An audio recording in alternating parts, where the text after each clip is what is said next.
Écoute attentivement, choisis du ciel et fais une pause pour percevoir ce qui se murmure. Ce qui va résonner à tes oreilles n'est pas une légende oubliée ni une allégorie confinée au parchemin d'autrefois. Cela se manifeste en ce moment précis, dissimulé juste en dessous de ce que la majorité considère comme le monde tangible. Et cela t'implique bien plus que tu ne l'imagines. Des événements se déploient actuellement dans les sphères invisibles. Des conflits muets, des affrontements imperceptibles, des actions célestes. L'équité est appliquée, et en cette nuit, une réalité époustouflante surgit des ombres. Il y a 3 heures, une personne de sexe féminin se croyait maîtresse de la situation. Elle avait occupé son avant-midi à se relaxer.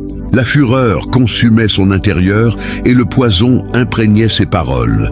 Mais désormais, son haleine s'interrompt. Sa chair, jadis enflammée par la colère, se fait livide et glacée. Son rythme cardiaque chancelle, oscillant avec le désarroi qui s'élève promptement avant de s'estomper tel un esprit incertain entre persistance et capitulation. Elle demeure figée, captive d'une effroi ineffable. Pas en raison d'un récipient, ni d'un étranger, ni d'une paume qui se serait faufilée dans l'obscurité. Non, elle a subi un empoisonnement, mais pas via une affection corporelle, ni un élément physique. Elle a été intoxiquée par une dislocation. C'était une toxine conçue dans la pensée, une mixture élaborée au sein de son propre être. Ne t'étonne pas, on ne défie pas le Créateur impunément. Car ce qu'un individu sème, il le moissonnera. Tu moissonneras également. Galates 6 verset 7. Le guet-apens qu'elle avait préparé n'était pas pour un inconnu. Il visait toi, le désigné. Elle proférait des imprécations en cachette, tramait des intrigues dans le calme nocturne, et convaincue que nul ne l'observait. Élu, si ce message a secoué ton esprit, brisé des chaînes et allumé un feu nouveau dans ton cœur, ne laisse pas cette révélation s'arrêter à toi. Abonne-toi maintenant à cette chaîne de feu spirituel, car chaque nouvelle vidéo est une arme que Dieu place entre tes mains pour avancer victorieux. Tape dès maintenant dans les commentaires la phrase suivante avec force et conviction. Je suis protégé, je suis élu, rien ne m'arrêtera. Et si ce que tu viens de recevoir t'a libéré, béni ou même sauvé d'un piège invisible, alors sème une graine puissante aujourd'hui. Envoie un super thanks, peu importe le montant, car chaque don est une déclaration de guerre contre les ténèbres et une semence d'abondance qui te reviendra multipliée. À tous ceux qui ont déjà donné par le super thanks, que Dieu vous rende au centuple. Vos noms sont gravés dans les cieux. Vos offrandes ont ouvert des portes que l'ennemi n'aurait jamais imaginées. Merci d'être des piliers de cette mission. Merci de croire que la vérité doit continuer à sonner. Mais les regards du Tout-Puissant balaient la planète. Et aucune machination ne lui échappe. Ce qu'elle a exprimé dans l'ombre, le voici proclamé sur les hauteurs. L'outil qu'elle avait façonné s'est inversé contre sa propre emprise. Le toxique qu'elle manipulait a infiltré ses propres artères. Ce que je n'avais pas saisi jusqu'à ce moment, c'est que le traquenard qu'elle avait installé ne s'est pas limité à claquer violemment. Il s'est renversé avec une exactitude impeccable contre sa propre puissance. Au instant précis où tu t'es avancé vers le piège, les cieux eux-mêmes ont érigé une barrière entre toi et le péril, créant un rempart inviolable. Aucune noirceur ne pouvait le franchir. Le revirement a débuté non quand elle a agi, mais quand ta sauvegarde surnaturelle a interposé. Tout ce qu'elle t'avait réservé s'est redirigé vers son origine. Et c'est le temps de la dévoilement. Chaque schéma occulté, chaque incantation muette, chaque pacte ténébreux est exposé à la lumière. Ce qu'elle désirait employer pour te porter préjudice, le Seigneur l'utilise à présent pour démontrer son équité et sa garde envers toi. À cet instant, si tu assumes cette position sacrée, je te convie à manifester ton engagement. Inscris Amen dans les remarques en bas, symbole de ton accord. Déclaration intrépide que tu es, disposé à exécuter la tâche que le divin t'a assignée. Demeure à mes côtés jusqu'au bout, car nous conclurons par une invocation forte pour ce jour. Une supplication qui rompt les entraves et reprend ce que l'adversaire a tenté de dérober. Sois prêt, la véracité ne fait que s'amorcer. À présent que le guet-apens a été démasqué et que l'équité est exercée, que les domaines cachés s'animent, examinons plus en profondeur non seulement l'issue, mais la source. Car avant qu'un être ne sombre, il s'égare initialement, et avant que la ruine ne survienne, elle est précédée par 1000 concessions discrètes. Cette personne qui frissonne maintenant, l'essoufflement saccadé, captive des ombres qu'elle avait autrefois évoquées, n'a pas toujours été dans cet état. Si tu l'avais observée il y a quelques heures seulement, tu aurais pu te méprendre. Elle se déplaçait avec résolution. Ses démarches étaient fermes. Ses pupilles ne scintillaient pas d'appréhension, mais d'une assurance glaciale. Elle se persuadait détenir la maîtrise, que son désir pouvait courber le sort, qu'elle pouvait endosser les rôles d'arbitre, de panel et d'exécuteur sur l'existence du choisi que tu incarnes. Mais ces ténèbres ne l'ont pas assaillie comme un orage imprévu. Non, elles se sont infiltrées graduellement comme une vapeur par une ouverture entrebâillée. Elle n'est pas venue au monde avec du fiel dans l'âme. La rancœur s'est développée en sourdine, alimentée par de minuscules choix routiniers, des instants où elle optait pour la convoitise au lieu de la bienveillance, la grudge au lieu de l'absolution, l'évaluation au lieu de la sérénité. La trajectoire qui l'a conduite ici n'a pas surgi dans le tumulte, mais dans la finesse de l'insoumission. Il y a plusieurs jours, elle a abandonné l'agglomération pour se diriger vers un site où l'atmosphère paraissait pulser de mystère. Ce n'était pas simplement un lieu reculé, c'était un espace chargé sur le plan mystique. Le sol lui-même paraissait conserver les vestiges d'imprécation, transmis de lignée en lignée. Et au centre de ce territoire délaissé se dressait une demeure déformée où la clarté n'osait plus s'attarder. À l'intérieur se tenait une ancienne à l'aura primordiale, fanée, statique, mais mystiquement vigilante. Son mutisme n'était pas incompétence, c'était pleine awareness. Elle n'a pas accueilli, elle n'a pas esquissé un rictus, elle a juste interrogé qui désires-tu anéantir et pour quelle raison. Il n'y a eu aucune vacillation.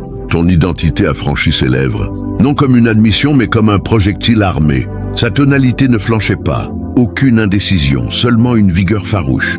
Elle aspirait à voir ta lueur s'éteindre. Elle évoquait ton cas comme si ta présence la torturait, comme si ton allégresse offensait sa souffrance, comme si ta tranquillité se plantait au cœur de son tumulte intérieur en le provoquant. Dans sa cognition, la unique manière pour elle d'irradier était que tu sois effacé. Elle ne cherchait pas l'équité. Elle visait l'extermination.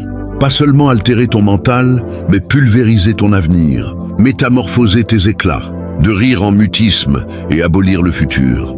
Que les sphères supérieures ont tracé pour toi, et l'ancienne n'a ni sanctifié ni condamné. Elle a oui, puis elle a plongé la paume sous la surface et en a extrait un minuscule récipient sombre contenant un fluide qui miroitait tel un éclat lunaire, captif dans la noirceur. À proximité, un feuillet replié, ténu et délicat, marqué d'une encre si obscure qu'elle paraissait animée. Directive, mise en garde, ou peut-être les deux. Mais voici le pivot. Elle a empoigné le contenant avec un appétit frémissant. Ses regards flamboyaient d'un illusoire sentiment de victoire. Pour elle, c'était la serrure du domino, son instrument de représailles. Elle a à peine jeté un regard au document. Ces alertes étaient trop incommodes pour l'aboutissement qu'elle réclamait. Et ainsi, le feuillet a chuté, dédaigné, relégué dans l'oubli sur le plancher. Mais ce qu'elle n'a pas saisi, c'est cela. La puissance qu'elle traquait comportait un coup. Et ce document, cette alerte qu'elle a écartée renfermait la réalité suprême. Dans son obscurcissement, elle a repoussé la formulation qui aurait pu la préserver. Aucune imprécation n'est exempte de retombées. Il subsiste un axiome ancestral dans les royaumes mystiques. Ceux qui répandent la brise moissonneront l'ouragan. Osée 8, verset 7. Elle a répandu la dévastation via ses expressions et maintenant, elle recueille l'ouragan qu'elle a elle-même initié. Ce qu'elle escomptait pour toi est devenu son propre effritement. Non en raison de tes contre-attaques, non parce que tu t'es protégé, mais parce que le Seigneur bataille pour ceux qui sont siens. Il discernait chaque chuchotement, chaque conspiration, chaque geste dissimulé. Et il a riposté, non par vendetta, mais par l'équité céleste. Le guet-apens s'est verrouillé, mais pas sur toi. Elle a quitté ce site imprégné de pénombre et de mystère, progressant non vers la conquête, mais vers le verdict qu'elle avait inscrit de sa propre initiative sans en avoir conscience. Son allure était vive mais chancelante. Son mental bruissait d'attente, trop intense pour capter le souffle d'alerte du document qu'elle avait abandonné. Cet intervalle taciturne a scellé son sort. Ce fragment de papier n'était pas un banal accusé de réception ni un rituel formel. C'était une sauvegarde, un suprême geste de clémence des sphères mystiques, un fil ténu de réalité conçu pour la retenir avant qu'il ne soit irrémédiable. Mais elle n'a accordé aucun espace à la vigilance, aucun interstice au jugement. Son aspiration à la dévastation avait déjà dévoré sa faculté à détecter le risque. C'était sa première faute majeure et ce serait la ultime. Elle est revenue à son domicile, le contenant pressé contre son thorax, son masque vibrant d'une retombée imperceptible. La résidence était paisible, isolée du désordre. Mais c'est là que le vrai combat a entamé. Elle se prenait pour la conceptrice d'une conclusion idéale. Ses membres opéraient avec la minutie d'un mécanisme, coordonnant ce qu'elle estimait être ta déchéance. Son intellect rejouait inlassablement la même séquence. Ta assurance, ta fragilité, ton écroulement. Elle se visualisait triomphante, enfin exaltée sur les décombres d'un tiers. Mais la règle mystique ne se soumet pas aux illusions. Elle réagit exclusivement à la réalité. Elle se figurait opérer avec vigueur, alors qu'en fait elle se livrait personnellement. Sa paume a déversé ses 3 perles avec un sang-froid automatique, ignorant que chacune transportait non seulement la fin, mais l'accountability divine. Elle envisageait le calme suivant à déchéance, la résonance muette de sa réussite. Mais dès que le fluide s'est dissipé dans le contenant, l'ambiance s'est modifiée non dans le réceptacle, mais au tréfonds de son essence. Ce qu'elle ne percevait pas, c'est qu'une énergie cachée s'était déjà interposée entre toi et ce réceptacle. Un écran sacré forgé non par l'anxiété, mais par l'équité. Ton désigné n'a même pas eu à porter le verre. Ta simple existence, ton harmonie, ta garde ont suffi à activer la réponse qui a annihilé son projet, minutieusement construit. Elle avait confondu ton inertie avec vulnérabilité, ton mutisme avec nescience, mais les sphères supérieures savaient. Le domaine mystique a réagi et la première brèche est survenue non dans le réceptacle mais en elle. Ses paumes, jadis si minutieuses, ont commencé à frissonner. Son haleine s'est tranchée abruptement comme une bourrasque contre une paroi close. Son organe vital, propulseur même de son aspiration, s'est mis à flancher. Elle t'a observé et a attendu la désintégration, mais elle n'est jamais advenue. Tu es demeuré indemne, peut-être inconscient, mais totalement enveloppé d'une force qu'elle n'avait jamais appréhendée. Tu n'as jamais eu à ingérer ce toxique, non parce que tu l'as esquivé, mais parce que les cieux ont refusé de le laisser t'atteindre. Puis le revirement a entamé non par la flamme, non par le vacarme, mais par un calme tranchant et perçant qui a tout déconstruit. Sa chair a égaré sa tiédeur, comme si la clarté en elle commençait à fuir. Sa perception s'est assombrie, ses réflexions se sont éparpillées. La résidence environnante s'est dissoute dans un voile de perplexité, et la clarté qui la rendait si périlleuse l'a désertée totalement. Ses articulations inférieures ont plié, sa cavité buccale s'est ouverte, non pour invectiver, mais pour quêter frénétiquement des explications. L'affolement a été immédiat, mais ce n'était pas l'éveil. C'était l'instinct de préservation. Se retranchant dans le refus, elle traquait un responsable, l'ancienne, l'enchantement, même toi. Elle se persuadait avoir été dupée. Quelque chose avait déraillé, indépendamment de son intention. Mais la réalité choisie est plus directe. Elle s'est dupée personnellement. La perfidie ne provenait pas des autres. Tout a débuté au moment où elle a préféré la revanche au regret. Au moment où elle a aperçu une mise en garde et l'a écartée comme négligeable. Le document qu'elle n'a jamais parcouru, ce fil ténu d'Ariane, détenait la règle même qu'elle a violée. Ce n'est pas un toxique de matière, mais un toxique de cognition. Il traque le centre qui le dirige. Si le centre est mu par la cupidité, l'effroi ou la méchanceté, il ne touchera pas là où on le dirige. Il se redirigera contre son détenteur. Le toxique s'est inversé et c'est précisément ce qui s'est produit. Imperceptible à la vue ordinaire, mais vibrant dans le champ de l'esprit, il a remonté la trace de l'aversion et non sa proie. Il a suivi l'énergie qu'il avait générée. Il ne t'a pas traqué parce que ton centre ne renfermait aucune ouverture. Il lui est revenu non comme une sanction, mais comme la réalisation d'une réalité trop primordiale pour être débattue. Il l'a parcouru non seulement corporellement, mais intrinsèquement jusqu'à l'essence. Il n'a pas seulement refroidi sa chair, il a exposé les éléments occultés, les lésions jamais cicatrisées, la convoitise jamais confessée, la tourmente jamais pacifiée. Il ne susurrait pas des imprécations mais des réminiscences. Chaque idée aigre, chaque supplication manipulée, chaque fable qu'elle s'était narrée pour légitimer sa fureur. Tout lui revenait plus robuste que son arrogance, plus tenace que son refus. Ce n'était pas la malchance, ce n'était pas le destin, c'était l'ordre. L'harmonie céleste en action. Comme il est inscrit, vous pouvez être certain que votre faute vous poursuivra. Nombre 32, verset 23. Elle a tenté de te condamner, mais elle s'est condamnée. Personnellement, non par un enchantement, mais avec ses propres lésions non résolues. Et maintenant son récit ne se dirige pas vers la conquête, mais vers l'évaluation. Le choisi Seigneur ne succombe pas à la fureur, il réplique par l'équilibre. Le chant mystique n'obéit pas à l'affect, il obéit à la réalité. Et à cet instant, la réalité s'est érigée comme un fauve, non pour pulvériser, mais pour sauvegarder. Non pour châtier, mais pour restaurer l'harmonie. Que cela soit pleinement saisi, le projet qui ambitionnait de te démolir est devenu le cadre de ta propre conservation. Non parce que tu as lutté, mais parce que la paume du Suprême s'est activée. Elle se positionnait déjà entre toi et l'outil s'est inversé. Elle se figurait pouvoir condamner ce qui avait déjà été sanctifié. Elle se persuadait pouvoir réduire au silence une expression que les cieux avaient amplifiée. Mais ce qu'elle n'a jamais appréhendé, ce que nombreux ne parviennent toujours pas à concevoir, c'est que la clarté issue de la réalité ne peut être voilée par les pénombres. Et un être maintenu dans l'union, sacré, ne se laisse pas altérer par les visées des aigris. Toi, désigné, tu n'as pas été préservé par l'aléatoire ou le fortuit. Ce n'est pas ton astuce, ni ta circonspection qui t'ont gardé. Non, la paume qui te garde est perpétuelle. C'est la même paume qui a évalué les mers et dénommé les astres.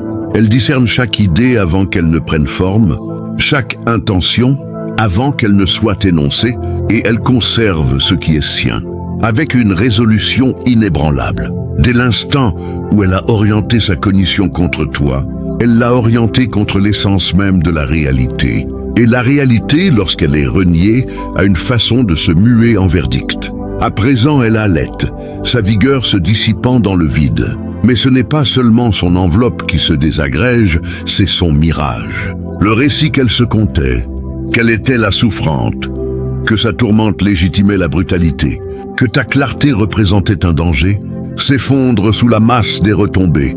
Elle assimile ce qu'elle n'aurait jamais désiré connaître. Les règles mystiques sont aussi concrètes et invariables que la pesanteur, et elle s'est fracassée personnellement. On ne peut léser ce qui est ancré dans l'affection.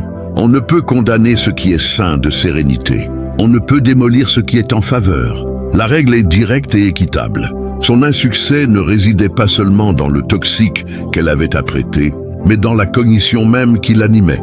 Ce fiel s'est inversé contre elle, non par sorcellerie, mais par un reflet. Car ce que nous projetons finit invariablement par nous revenir. Et comme elle s'affaiblit maintenant, blême comme la poussière, ses paumes jadis solides frémissant de détresse, son mental n'est plus empli de schémas mais de réverbérations, de réminiscences qu'elle tentait de réduire au silence. Chaque expression émise avec malignité, chaque regard dédaigneux, chaque allégresse dérobée à tes accomplissements et chaque grimace face à ton allégresse. Tout te revient maintenant, non comme une sanction, mais comme une disclosure qu'elle ne peut réduire au silence, une orchestration de remords. Mais saisis bien mon désigné, ce récit n'est pas narré par sadisme. Ce n'est pas une histoire pour savourer sa déchéance, non. Ce passage est une instruction inscrite dans l'éternité, un reflet offert vers ton propre parcours. Car même si tu étais la visée, tu es aussi un réceptacle qui doit percevoir distinctement ce que la convoitise, l'évaluation et la duplicité peuvent infliger à un être qui refuse de se soigner. Elle n'était pas isolée dans sa déclivité, d'autres la soutenaient. Ils n'ont pas déversé le toxique, mais ils l'ont agité. La aversion, des susurrements dans la pénombre, des tonalités qui attisaient son ardeur, qui approuvait quand elle s'enflammait et rétorquait « Tu as raison, tu vaux plus ». Observe comme il rayonne. Ils ne te doivent rien. Ils masquaient leur malignité sous un manteau de sollicitude et elle les a autorisés. Mais maintenant que l'ouragan est survenu, où sont-ils? Disperses taciturnes invisibles. Ceux qui l'incitaient sur la voie de la dévastation ont évaporé, la laissant seule devant les ruines. Et ceci aussi est une réalité que tu dois intégrer. Toutes les tonalités de ton cercle n'ont pas leur emplacement près de toi. Tous les visages aimables ne sont pas bienfaisants. Certains occultent des tourbillons derrière leurs pupilles. Certains te flattent tout en espérant secrètement que tu chancelles. Leurs orientations paraissent logiques, voire perspicaces, mais elles pèsent sur ton mental comme une protection qui ne t'est pas destinée. Tu dois apprendre à distinguer car l'impact est autorité et l'impact sans maîtrise devient incursion. L'adversaire entame rarement par la conflagration. Il entame par un souffle. Revenons maintenant à la fondation. Car ce récit n'a pas débuté avec un contenant. Il a débuté avec un centre, bien avant qu'elle ne toque à l'entrée obscure, bien avant qu'elle n'envisage ta déchéance, bien avant qu'elle n'énonce ton identité avec dédain, quelque chose de menu a commencé à se corrompre en elle. Pas un hurlement, pas une lésion détonnante, mais un souffle, une interrogation. Pourquoi lui et pas moi? On dit que la dureté en Parsine ne vient que de par ne vilaine doux de zante une Ednaflix un vin ou de zarte tout a commencé par des regards, par des évaluations silencieuses, par la tourmente de l'indicible convoitise. Chaque fois que ton identité était évoquée, c'était comme une perforation. D'aiguille dans son amour-propre, chaque fois qu'elle percevait ton allégresse, cela lui rappelait ce qu'elle n'avait pas encore résolu. Au lieu d'affronter sa tourmente, elle l'a nourrie. Au lieu de se redresser, elle a sustenté la grudge. Et de cette minuscule semence d'évaluation est née toute une sylve de rancœur. Désigné, perçois bien ceci. L'évaluation est la modalité la plus progressive d'auto-annihilation. Elle s'infiltre insidieusement sous les apparences de l'aspiration, mais elle te prive de ton satisfaction. Elle te persuade que ce n'est pas assez, que ton rythme est erroné, que tes faveurs sont injustement limitées, et si rien n'est entrepris, elle finira par rendre ton centre méconnaissable, même pour toi. Elle n'est pas devenue cette variante d'elle-même en une nuit. C'est survenu idée après idée, moment après moment, jusqu'à ce qu'un jour elle ne se remémore plus qui elle était avant que la convoitise ne s'établisse en elle. Mais toi, tu n'es pas convoqué à cela. Ta trajectoire t'est propre. Ta clarté n'est une péril pour quiconque.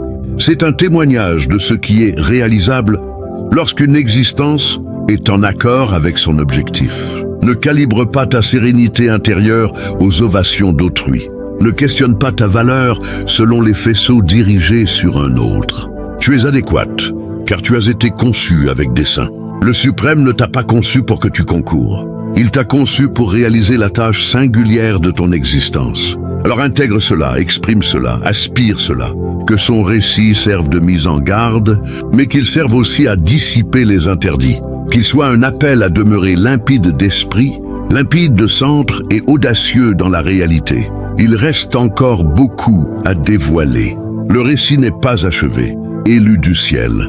Alors que les échos de cette révélation se propagent encore dans les recoins invisibles de ton esprit, sache que le voile n'est pas entièrement levé. Les sphères célestes ne se contentent pas de dévoiler une intrigue isolée, elles tissent un tapestry plus vaste, où chaque fil de trahison mène à un nœud de vérité plus profond. Cette nuit n'est pas seulement le théâtre d'une chute solitaire, mais le commencement d'une cascade de disclosures qui illumineront les coins les plus sombres de ton parcours. Imagine, si tu le veux, que cette femme n'était que le pion visible d'une machination plus élaborée, un instrument manipulé par des forces qui croyaient pouvoir défier l'ordre éternel. Mais comme une pierre jetée dans un étang calme, son acte a créé des ondulations qui atteignent maintenant les rives lointaines, exposant ceux qui se cachaient dans l'ombre, murmurant des encouragements empoisonnés tout en feignant l'innocence. Ses complices, ces voix qui attisaient sa flamme sans jamais se brûler les doigts, sentent à présent le vent tourner.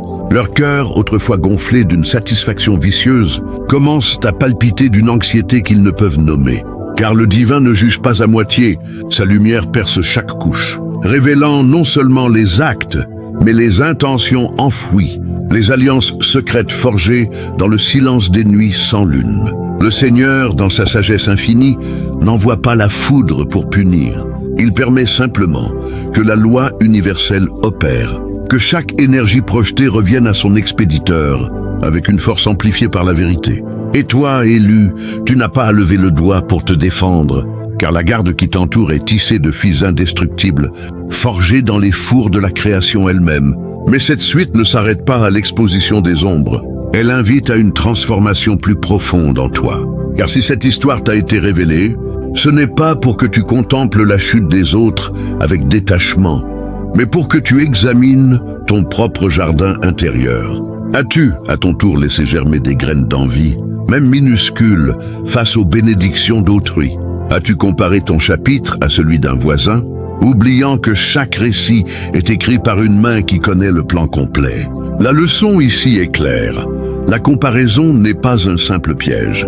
C'est un voleur masqué qui dérobe ta gratitude, ton focus et ultimement ta connexion avec le source divine. Imagine un instant ton existence comme un fleuve, fluide, dirigé par une force supérieure, nourri par des affluents de grâce. Lorsque tu te compares, tu ériges des barrages inutiles, stagnant l'eau qui devrait couler librement vers ton destin. Au lieu de cela, cultive la reconnaissance, cette eau pure qui irrigue ton âme et repousse les herbes folles de la rancœur. Et si des voix extérieures tentent de semer le doute, souviens-toi des complices de cette femme. Ils semblaient solidaires, mais leur loyauté s'évapore au premier signe de tempête. Choisis tes alliés avec discernement, non par leur flatterie, mais par leur alignement avec la lumière. Ceux qui célèbrent tes victoires sans une once d'ombre dans le regard, ceux qui te rappellent ta valeur, intrinsèque sans la lier à des comparaisons, ce sont les gardiens véritables de ton chemin. À mesure que cette révélation se déploie, sens-tu l'appel à une action plus grande? Ce n'est pas le moment de rester passif, élu. C'est l'heure d'embrasser pleinement ton rôle. Déclare ton amen non comme un rituel vide, mais comme un serment vivant, une affirmation que tu es prêt à marcher dans la plénitude de ta mission. Et maintenant, comme promis, inclinons-nous ensemble dans cette prière puissante, une invocation qui dissout les chaînes restantes et réclame ce qui t'appartient de droit. Ô Créateur des mondes visibles et invisibles, toi qui sondes les cœurs et renverses les complots des ténèbres, nous te remercions pour ta protection inébranlable sur cet élu. Brise toute entrave spirituelle qui pourrait encore linger, efface les échos des malédictions retournées et restaure en plénitude ce que l'adversaire a tenté de subtiliser, la joie, la paix, l'abondance promise. Que ta justice continue de couler comme un fleuve, exposant les racines de l'envie et semant des graines de guérison chez ceux qui se repentent. Fortifie cet élu dans sa marche, entoure-le de ton bouclier impénétrable et guide ses pas vers les horizons que tu as dessinés. Que chaque comparaison se dissolve en gratitude, chaque doute en foi inébranlable. Au nom de la vérité éternelle, Amen. Et ainsi l'histoire se poursuit, non comme une fin, mais comme un nouveau chapitre où la lumière triomphe, où les leçons apprises deviennent des armes de résilience. Reste vigilant car les royaumes spirituels ne dorment jamais, et ta victoire n'est que le prélude à des révélations plus grandioses encore. Élu du ciel, tandis que les vibrations de cette prière puissante résonnent encore dans les profondeurs de ton être, imprégnant chaque fibre de ton âme, d'une énergie renouvelée, réalise que ce chapitre n'est qu'une porte entr'ouverte.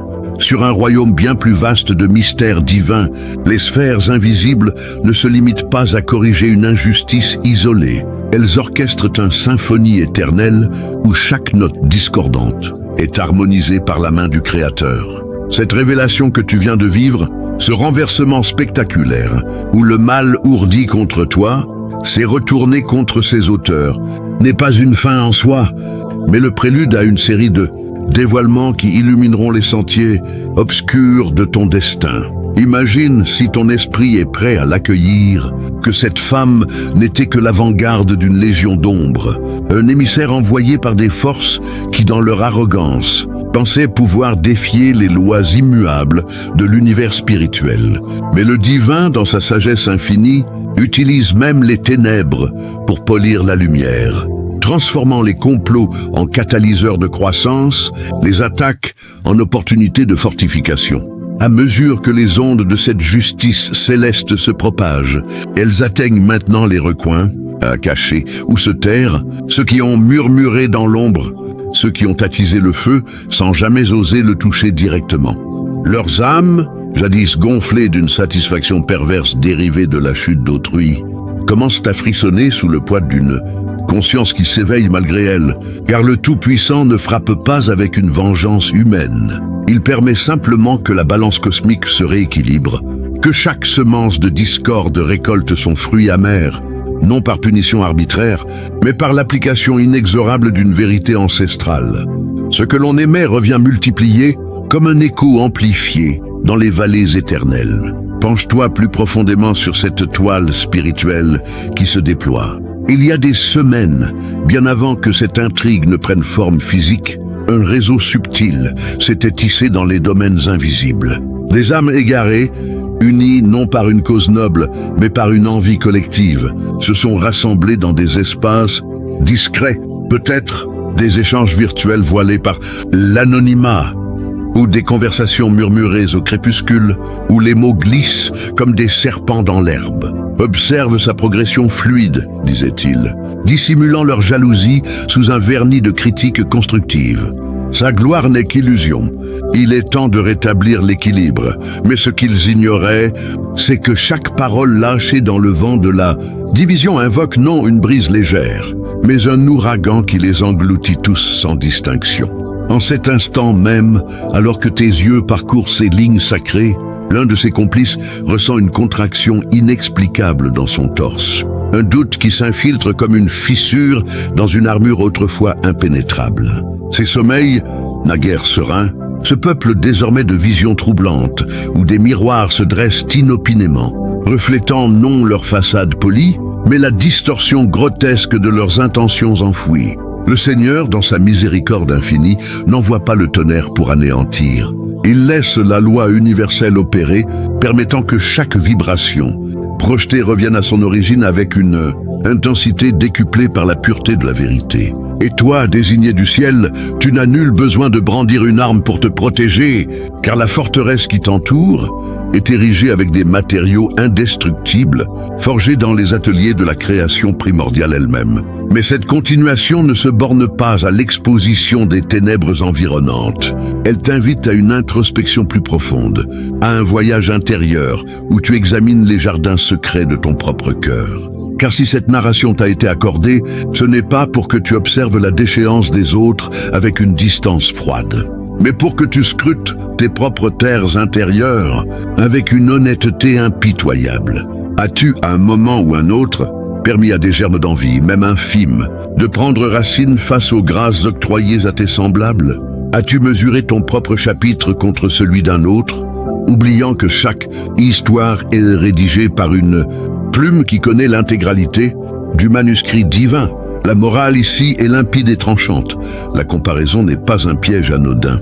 C'est un larron camouflé qui s'empare de ta reconnaissance, détourne ton attention et finit par rompre ton lien sacré avec la source originelle. Visualise ton existence comme un fleuve majestueux. Il coule avec fluidité, guidé par une puissance supérieure, enrichi par des tributaires de bienveillance infinie. Lorsque tu t'adonnes à la comparaison, tu construis des digues inutiles qui stagnent les eaux, destinées à irriguer librement ton avenir. Au contraire, nourris la gratitude, cette eau cristalline qui fertilise ton essence et éradique les mauvaises herbes de la rancune. Et si des influences extérieures s'efforcent de semer le scepticisme, rappelle-toi les alliés de cette femme. Ils paraissaient loyaux dans la prospérité de la malice, mais leur fidélité s'évapore au premier assaut de la tempête. Sélectionne tes compagnons avec une sagesse aiguisée, non en fonction de leurs louanges flatteuses. À présent, élargissons l'horizon de cette révélation. Considère que cette intrigue n'était pas un événement isolé, mais un maillon dans une chaîne de défis spirituels, conçu pour affiner ton esprit comme un or, purifié dans le creuset, souviens-toi des Écritures anciennes.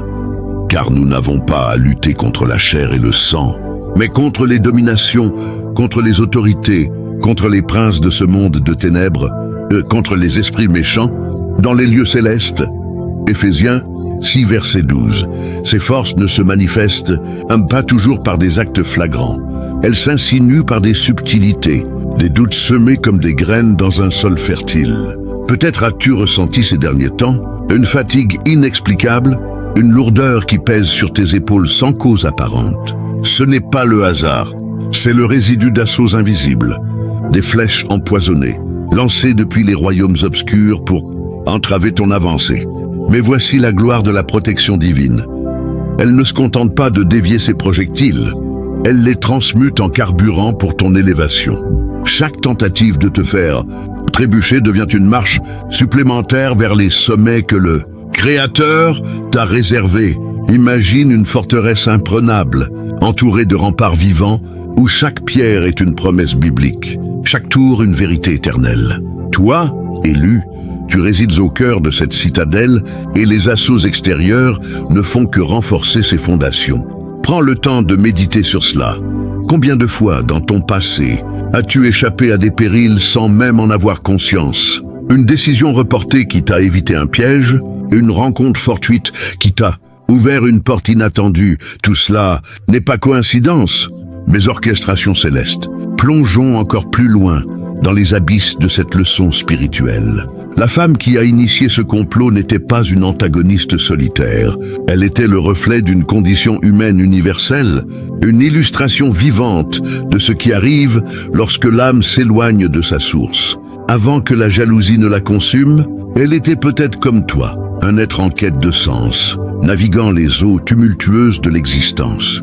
Mais au lieu de s'ancrer dans la foi, elle a laissé les courants de l'envie la dériver. Pense à son parcours comme à un arbre qui, au lieu de s'étendre vers le soleil, a courbé ses branches vers les ombres, absorbant la toxine du sol infertile. Chaque petite décision, un regard envieux, une parole aigre, un refus de pardon, a nourri ses racines dans la terre stérile de la comparaison. Et toi, désigné, tu es appelé à l'opposé, à être un arbre planté au bord des eaux vives, comme le décrit le psaume 1, verset 3, dont les feuilles ne se flétrissent point et qui portent du fruit en sa saison. Cela exige une vigilance quotidienne, une pratique spirituelle qui transcende les rituels superficiels. Commence par la prière matinale, non comme une obligation, mais comme un dialogue intime avec le divin où tu déposes tes fardeaux et reçois en retour une armure de paix. Ajoute à cela la méditation sur les Écritures, laissant les versets imprégner ton esprit comme une pluie bienfaisante. Ne vous conformez pas au siècle présent, mais soyez transformés par le renouvellement de l'intelligence. Romains 12, verset 2. Ce renouvellement n'est pas un événement ponctuel, c'est un processus continu, une alchimie intérieure qui convertit les épreuves en trésors. Et si nous explorions les ramifications plus larges de cette justice divine? Au-delà de ton cercle immédiat, cette révélation touche des vies que tu n'imagines même pas. Peut-être qu'un spectateur distant, témoin de ta résilience, sentira un appel intérieur à se rapprocher de la lumière, ou qu'un complice marginal, effleuré par les ondes de cette vérité, commencera à questionner ses propres motivations. Le Créateur utilise ton histoire comme un phare, illuminant non seulement ton chemin, mais celui de multitudes. C'est là la beauté du plan éternel. Rien n'est gaspillé. Chaque épreuve devient un témoignage. Chaque victoire une invitation à la gloire partagée. Toi, élu, tu es un instrument dans cette grande orchestration, un canal par lequel la grâce coule abondamment. Mais pour pleinement embrasser ce rôle, tu dois cultiver l'humilité, cette vertu souvent méconnue, qui ancre l'âme dans la réalité divine. L'orgueil, même subtil, ouvre des brèches aux assauts ennemis. L'humilité, en revanche, érige un bouclier impénétrable. Rappelle-toi l'exemple du Christ. « Apprenez de moi, car je suis doux et humble de cœur. » Matthieu 11, verset 29. En adoptant cette posture, tu deviens invincible, non par ta force propre, mais par celle qui t'habite.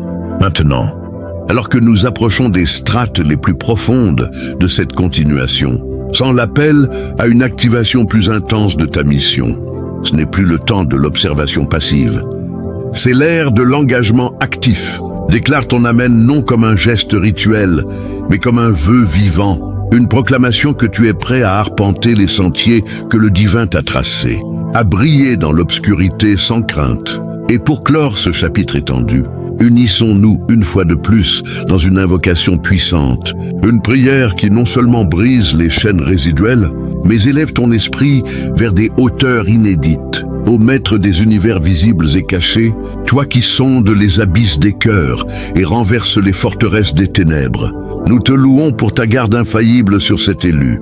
Dissout toute ombre persistante, efface les vestiges des intrigues passées et restaure en abondance ce que l'opposant a osé convoiter. La vitalité, l'harmonie, la prospérité ordonnée. Que ta équité s'écoule comme un torrent impétueux, déracinant les fondements de la convoitise et plantant des semences de restauration chez ceux qui se tournent vers toi. Renforce cet élu dans son périple, ceins-le de ton rempart inaltérable et oriente ses démarches vers les vastes horizons que tu as esquissés. Que chaque évaluation se mue en louange, chaque incertitude en confiance inébranlable. Au nom de la réalité perpétuelle, Amen. Et ainsi, le récit se prolonge, non comme une conclusion, mais comme un nouveau départ où la clarté l'emporte, où les enseignements assimilés se transforment en outils de robustesse inébranlable. Demeure alerte, car les domaines mystiques ne sommeillent jamais, et ta conquête n'est que l'ouverture vers des disclosures plus majestueuses. Si cette parole a touché ton cœur, élu, et si tu sens l'appel à plonger plus profondément dans ces vérités spirituelles, je t'invite à t'abonner à cette chaîne de lumière, à rejoindre la communauté des désignés qui marchent dans la protection divine. Abonne-toi maintenant pour ne manquer aucune révélation future. Et dans les commentaires ci-dessous, inscris 888 comme signe de ton alliance avec cette mission sacrée, un nombre symbolisant l'abondance infinie et la complétude éternelle promise par le Créateur. Que cette action scelle ton engagement et ouvre les portes à des bénédictions multipliées.